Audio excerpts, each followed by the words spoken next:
Hello, everyone. It is Nonprofit Problem Solver. This is episode 57. We are live on LinkedIn, Facebook, and YouTube. I'm your host, Kev Kayat, and today we are speaking about events because surely people are looking forward to 2022, and we want to know what we need to know in order to host and launch the best event possible for our nonprofit. So Jennifer Whitman's joining me today. How are you? I'm well. Thanks for having me. It's great. We always want to address problems that people are raising and bringing up all the time. I still hear almost on a week-to-week basis, either in the Facebook group or on LinkedIn or in Clubhouse, people asking about how we should do events.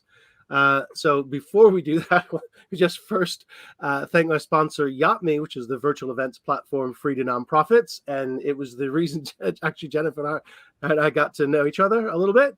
And also remind you that this is powered by PodPro Audio, making professional podcasting easy.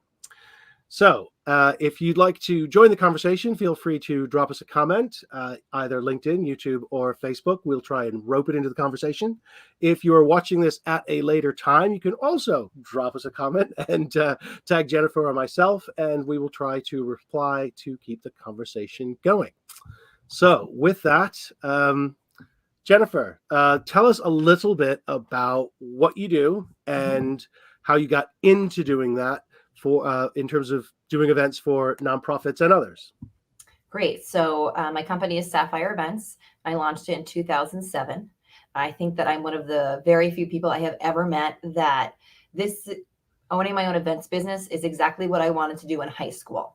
I went into college saying, I want to open my own events business and become an entrepreneur and work in the event world. I went to Northeastern University and completed a business program in entrepreneurship and marketing.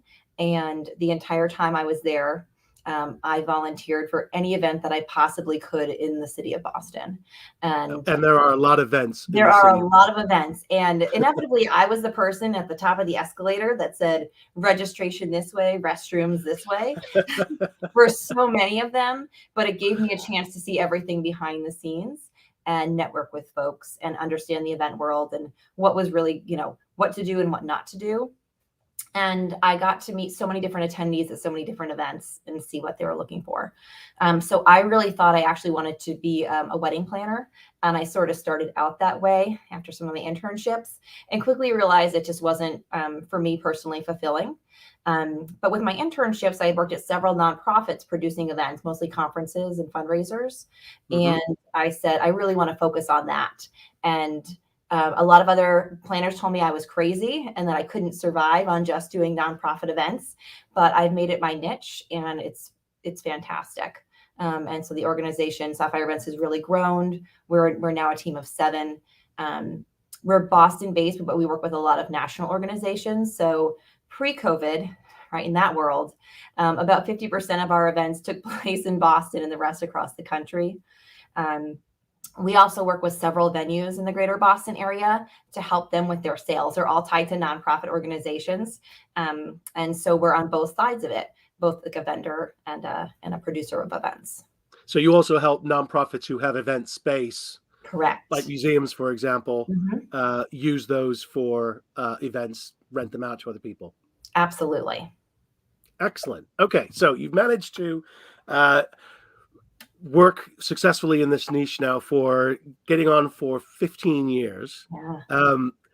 Can you summarize, and I can't imagine anybody a better position to summarize what the last 2 years has meant for the nonprofit event industry? I know I've heard it from executive directors and board members about some of the surprising benefits of not having to do events. Oh, we were able to do something slightly different and we made more money, or we did, there are lots of not necessarily entirely negative things about what nonprofits learned in COVID. But from an industry and a planner's perspective, has it been entirely terrible?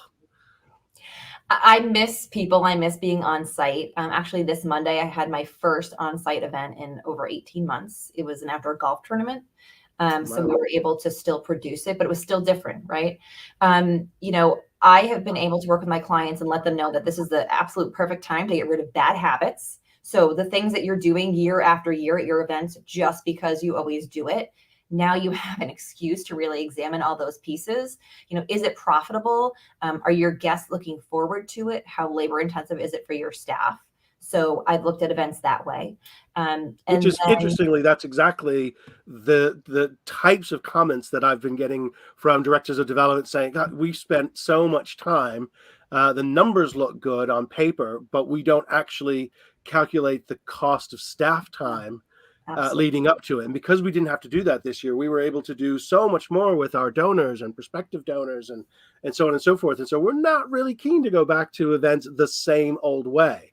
But of course, people still want to do something. Yes. So, I mean, as an organization, we shifted to virtual events very quickly and have worked with so many of our nonprofit partners. I actually, in the Boston area, right, the big date was March 13th, Friday the 13th, we shut down.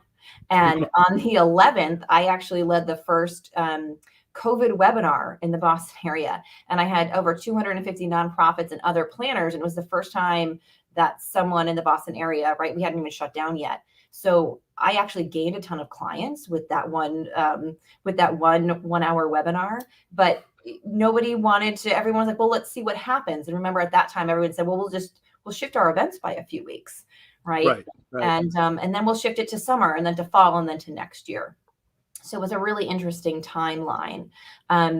Folks have definitely seen some benefits, though, of having a virtual event or shifting that way because they're now able to capture a larger audience. So if you're a national organization, we've always held your event in Boston. So much of your constituency isn't able to attend or support. So folks are realizing sort of the power of online, whether that's a virtual event or a virtual auction or, what else can they do to raise funds and cut their costs maybe. If folks aren't comfortable yet meeting in person. And people also shifted to not just entirely virtual, but started to experiment and have a lot more experience now with hybrid events. Mm-hmm. What's your take on the hybrid? I think I know the answer, but I want to hear what you say first. Sure. I let everybody know that you can absolutely do a hybrid event, but it is two different events. It is an in-person event and it's a fully virtual event, and it needs to be treated that way because you have two different audiences that you need to cater to, or you'll lose them both. So if you are in person and you're going to move from cocktail reception to the ballroom for sit down, you better have something planned for those virtual guests or you're going to lose them. You also then have to think very carefully about your timing and your host, your MC, so that they can interact with both crowds. And you really ideally want the folks who are at home participating virtually to be able to interact with the folks in the room at the same time so that you don't lose that sense of community, which is the whole purpose for an event. Right. So again, the rule of thumb for a hybrid is they are actually two events held simultaneously, one for an online audience, one for a live audience. So you have to treat them as two separate events happening at the same time. And possibly, if you can work it out technologically and otherwise, find ways for them to interact with each other. Absolutely. And you'll have to dedicate your staff or your team to be responsible for both sides.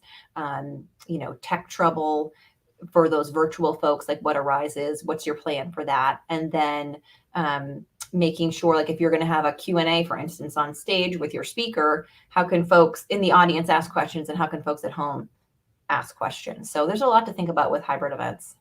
And with all this extra things to think about, has that rendered the staff in nonprofits less able to participate in the planning and execution of events? Are they more reliant now on planners like yourself who have the skills and experience to pull that off? It's not something you can learn overnight.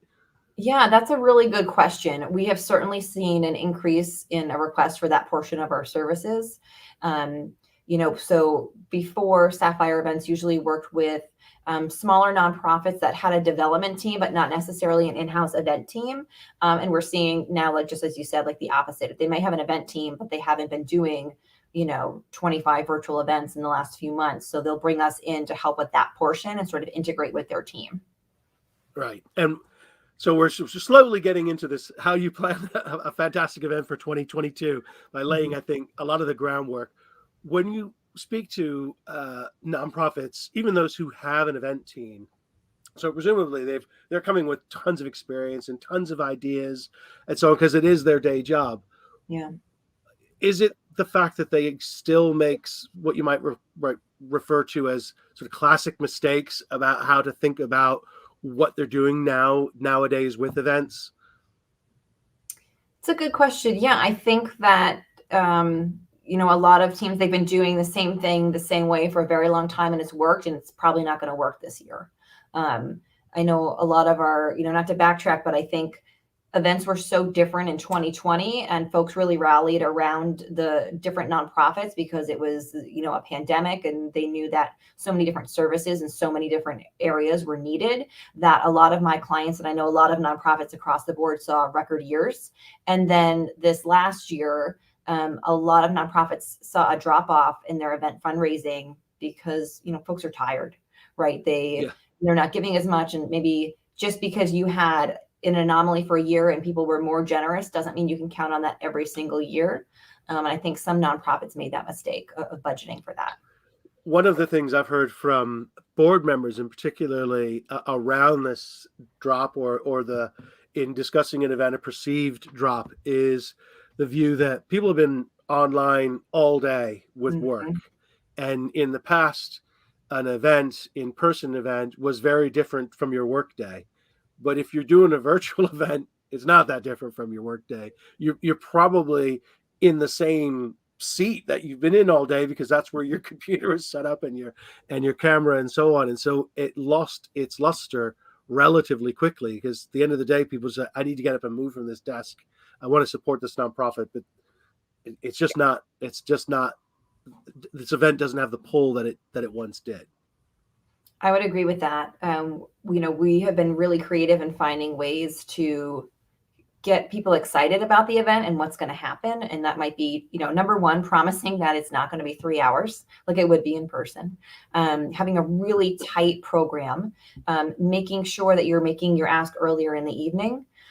We've also had a lot of success with sending out, galas in a box. So my team will help curate all the different products that you can send out to your attendees, and you're going to get a beautifully wrapped box. And we've been, sourcing locally made and BIPOC and female-owned products, or products that really tie into the mission of the organization, or looking at their sponsor list to see what would have a nice tie-in and do those sponsors want to offer something.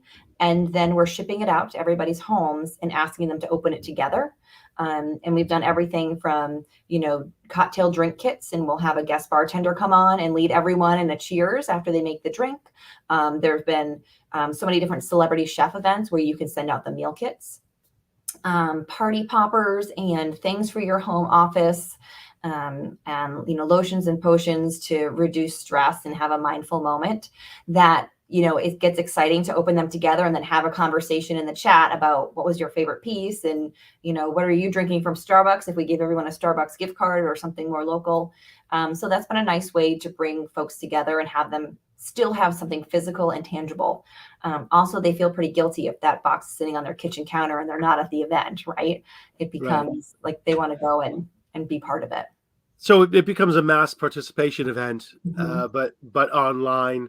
And you've obviously had to think through the logistics. It's interesting how the audience, in a sense, for events has changed over the last 18 months. And we talked a little bit about the different experience of being in an in-person event, say an evening with a dinner and music and, maybe a show or a comedian or something like that, to being sat almost like we are now, Yeah. in front of a camera.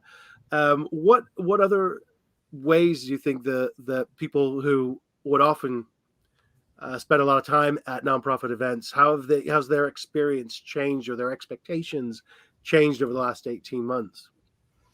That's a good question. I think that there's a lot of interest in where their donation is still going, right? So it's important to make sure that they stay connected to the organization. So there are some donors that might be really close to an organization that normally go in and volunteer in person. And so many nonprofits are no longer able to offer that it's important to show during these events or as you communicate with your donors what is still happening on site and why you still need their participation and their donation, what has changed in your organization. And you can no longer just say, well, COVID has increased the need for our services. Well, what services specifically? And how have you been able to adapt? Are you offering more programs? One of my clients, Samaritans, which is suicide prevention, they have done a fantastic job of offering so many of their services virtually to an even wider and more participatory audience. And they were able to cite exactly what they did, how many more people they were able to reach, how many online events, if you will, or networking events and hotline pieces they were able to have online each week. So, you really have to break it down for your donors and be very transparent, like where their money is going, why it's needed, and how you've been able to adapt and change during COVID. So the difference is not that they need to understand, because that was always the case, but they need to know a lot of specifics related to COVID, how they want the story of your nonprofit over these last 12, 18 months. What Yeah, exactly do they want? That intricate detail about how you've coped with the situation. absolutely. Yep. It's no longer enough just to say we had an increased need because of COVID. Yeah, those Right. days have passed. Okay. So folks are now planning for 2022. I know you've got a lot yet to do for this year. I'm not wishing it away, but we'll say that's sort of in the can as sort of booked and being planned. And touch wood, you have a fantastic time in every single case. What are people thinking about for 2022? What are you advising them? What are people scared about or expecting? Lay the groundwork for next year for us. Sure. So folks are trying to figure out, right, what to plan for 2022. And I think it depends on a couple different factors. The two largest ones are what type of event is it, right? Is it a golf tournament? Then you're pretty safe to have a golf tournament in the spring, right? A lot happened in the fall all over the country because it's more of an outdoor event. Same thing with a 5K. It was definitely still mixed this fall, but spring looks very promising, especially with the vaccine for youth coming out. Indoor events, I think, are still a little bit up in the air. I am having a lot of requests from my clients to find space that is either much larger than needed so that they can still spread out, or has an outdoor component, which is tough to find in New England in the springtime, right? With our undependable weather. But in a lot of other parts of the country, outdoor venues are just really making their move here, which is fantastic. I would say that in addition to what type of event it is, it's going to be where are you located in the country. So we know. So weather's a factor, and the possibility of maintaining some social distancing, even if not strictly required. A lot of people still want that. Are still expecting just to protect themselves or protect others. Yeah, and there's still a little bit of an unknown over the winter time of where case load is going to be and what everyone's comfort level is going to be. So I think that after, some clients move their events 3, 4, 5 times, now they're saying we need to pick a date and stick with it, and we need to make sure that no matter what is happening, we can still have the event in this place, with the number of folks we want. So, one of the venues that I manage in downtown Boston can fit up to 1,000 attendees. We're booking events for 200 so that folks can absolutely spread out still. Spaces with cathedral ceilings are, becoming a huge hit. And anything with, windows that can actually open, people are wanting to book. So it's very interesting. Review of New England architecture, or wherever you are, just a better understanding of the building facilities. So, are people for next year thinking in terms of the content of their events? The venue is one thing, indoor, outdoor, and the space available.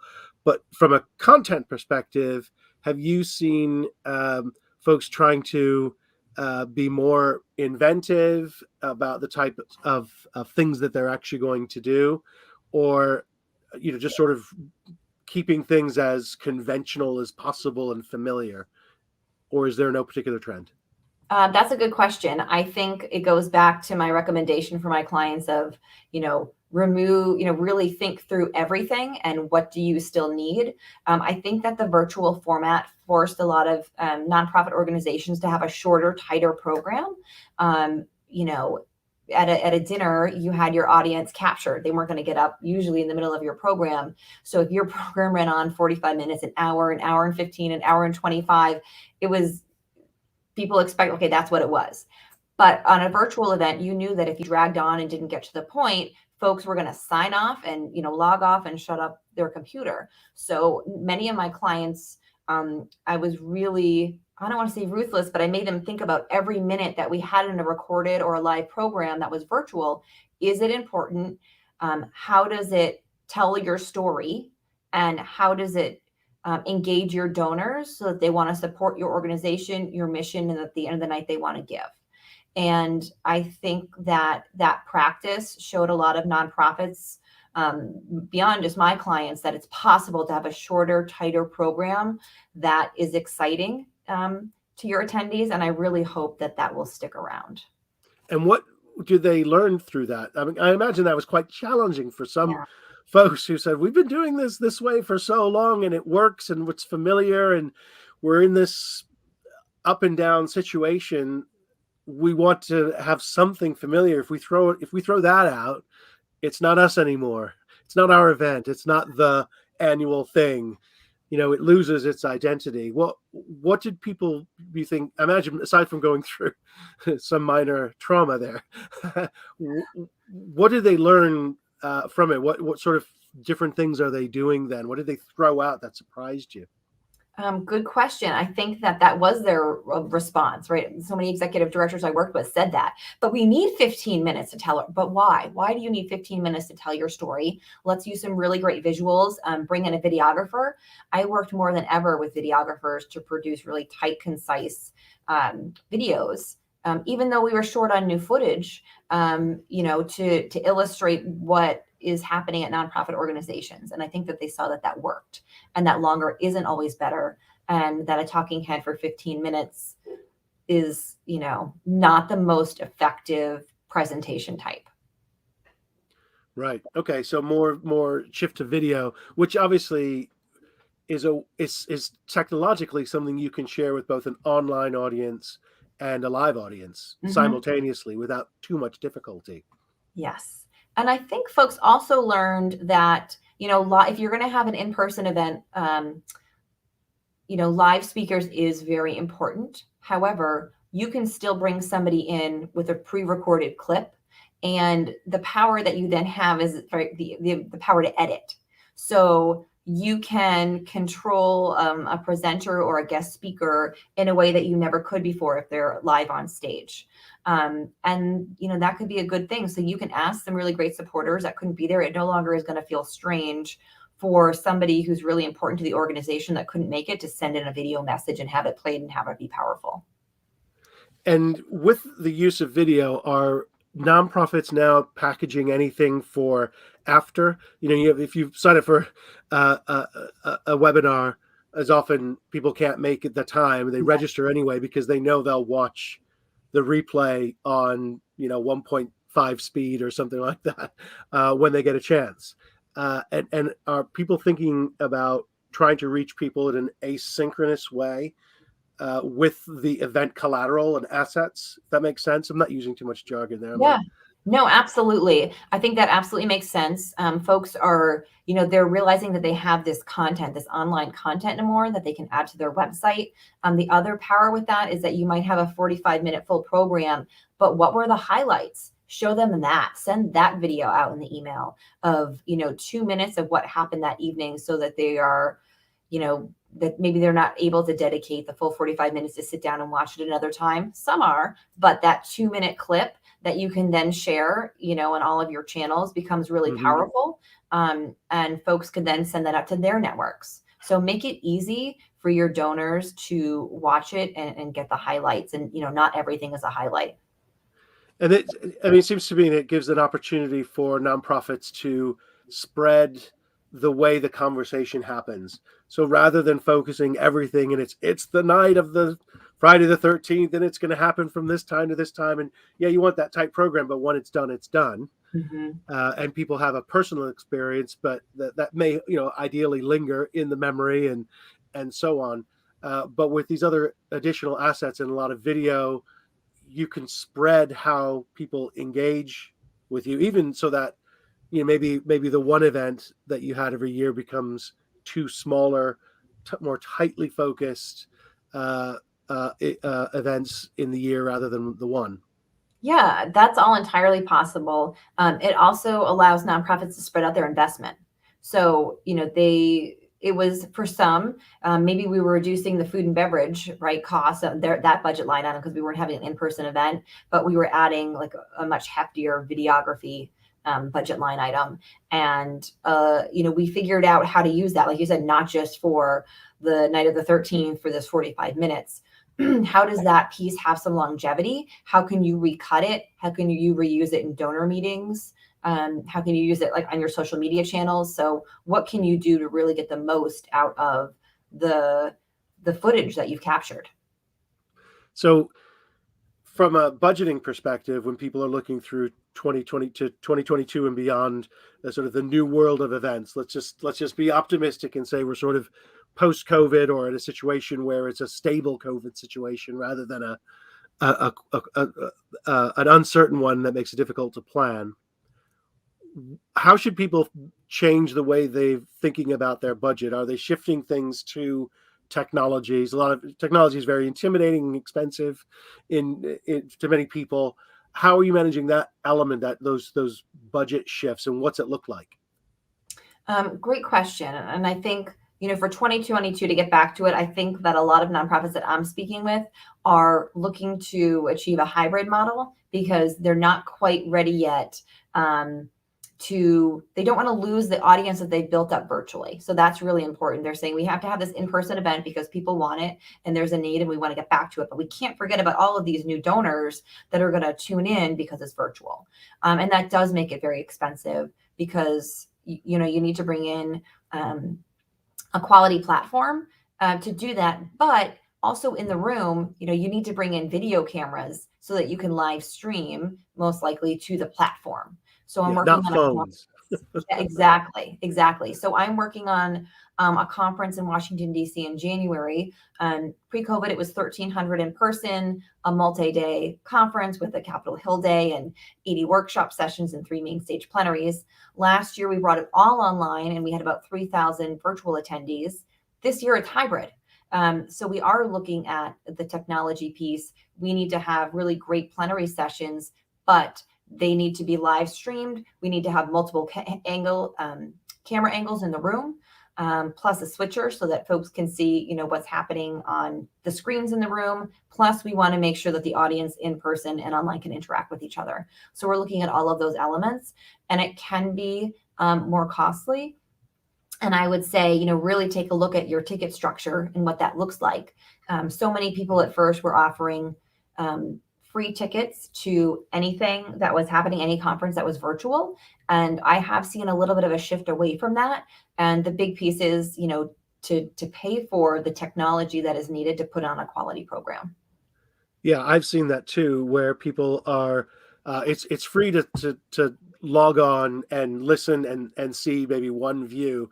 But if you want the full interactive experience, so you get the slides and you get the recordings and you get all these other things and an opportunity to ask questions and so on, then there's a charge for that, which I guess makes sense. And as an industry, there's an expectation, I guess, between you and your colleagues that we'll just continue to learn how this evolves over the next 12 to 18 months.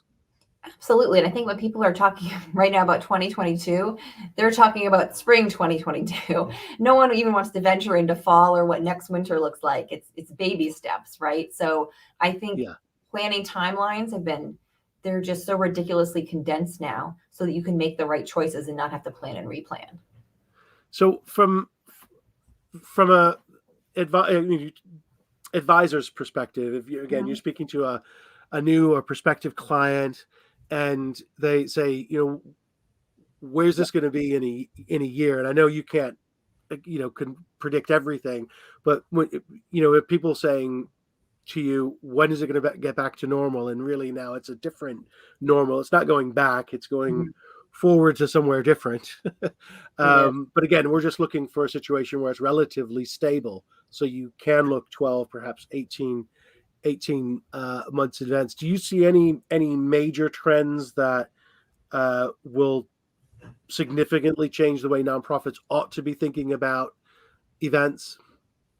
Will there be more technology and a different way of entertaining people, or is it really just incremental changes that we would expect and tweaking as we go forward? That's a really good question. I think that virtual components are here to stay, whether that be hybrid or some events are just better suited for fully virtual experiences. So, not every event has to be something that's in person. So I think that'll be a big shift. I do think too that we're going to see a spike, just like we saw a spike in donations for virtual events when everybody shifted that way. I'm Again, it's hard to predict, but I do think that there'll be a bit of a spike in event attendance when we finally are back in person. People will be excited to get in their car, to get dressed up, to go out, to have really great cocktails and conversations. Warmer cities have seen that already, haven't they? Yeah, exactly. So, we're waiting up here in New England. But I think that there will be an increase in excitement that will translate into funds raised on site in person events. So, I'm really looking forward to that and hoping that that is true for the sake of a lot of my clients. But then, how do you keep that momentum going, right? So that you're not constantly having up and down years. So, I think it'll be important to have in person events and for a lot of nonprofits to sort of reestablish their fundraising calendar. So many things shifted. Originally you had an event in the spring, you moved it to the fall of 2020 in hopes that things would be normal and open, and they weren't. And so then you had to have a fall event and a spring event the next year. So I think we're waiting for fundraising and event cycles to balance out a little bit again too. But some will have just changed, right? They might find Some something has is changed. better at a different time of year, or what have you. Do you see a return? And maybe this hasn't ceased, but I always got in the sense that within, say, a metropolitan area, uh, there was. It wouldn't, it's not. I guess it's probably over egging it to call it an arms race, but there was. I always felt with events, uh, a sort of challenge to have there's sort of the best of the spring or the best in Mhm. the fall season. It sounds like it's like the social calendar, but nonprofit events. And I know a lot of those the people who are attracted, are less perhaps connected to the core mission of the nonprofit, but they're interested in going to an event. And so there was one of the criticisms, if you will, during COVID, when people were no longer hosting those uh, events of those types, was that we had fewer people come, but they were our people, and they really wanted to be here because they care about us. They weren't paying for an extravagant night out and saying it's okay because for a good cause. So that sort of element of the events diminished, and I'm wondering, has that returned already? Did it never really go away? Are we going to see that sort of events competition re-emerge? I mean, I imagine it's good for your business if that happens. Yeah, yeah. I think it's a great question. I do think it went away. As you said, I think that we were spot on with, you know, um, events retain their core donors and folks that were really close to the organization, because you didn't have the ability for a couple who is maybe a chair of the event or very close to the organization to purchase a table and invite 8 friends to come and learn about it and donate, but to be there, right? You just had that one couple attend the event. Right. So I do think that we'll be looking forward to that. And I think that there'll be some reshuffling. Who's going to come back strong? Who's going to reinvent themselves so that they are one of the top events? I think that remains to be seen. During this time, there have been such a shuffling of venues and vendors as well, that there's an opportunity to, there have been venues that opened in the winter of 2020 that folks haven't really ever been to. So who is going to book those venues at the right time to actually have an event and entice folks to come out because it's new and exciting? Some nonprofits have used the same vendors year in and year out, maybe because they had, they were a donor or a supporter, but some of those vendors aren't here anymore. So it's going to cause a lot of folks to go out and do the research and get the new bids. And it's, potentially an interesting time for vendors to capture and align themselves with some new nonprofits that they really want to support and be a fan of. So there is a need for nonprofits to budget time-wise as well as financially, just to review how much of their own time they can spend. To a certain extent, particularly with regard to the technology, they may not have, very unlikely to have the skills in-house. So that's obviously a greater dollar amount going out in terms of the budget. But they may have time, be able to use their time in a different way. But again, as you said, asking those tough questions, do we really need to do this or not, and what's working? So a bit more experimental, really. Absolutely. And also to re-examine the fundraising mechanisms, if you will, for an event. So are you going to have just, a fund a cause, right? It's great. Are you still going to have a large silent auction with 150 items? So many of my clients saw such a sharp decrease in companies that were donating because they were hard hit by the pandemic. So, really re-examine that and what portion of your fundraising budget came in from all of those different mechanisms and what can you do differently? Right. And technology, is there, from a technological perspective, is there still a major challenge or a major problem, or most of the platforms and vendors seem to figure it out? I mean, it still might be quite expensive, and maybe costs will go down as more platforms figure it out and it becomes more competitive. But are there any major outstanding technological barriers for nonprofits to think through, or force them to not do some of the things that they'd like to do? That's a good question. I think at this point, a lot of folks have caught up. A lot of the different technology suppliers.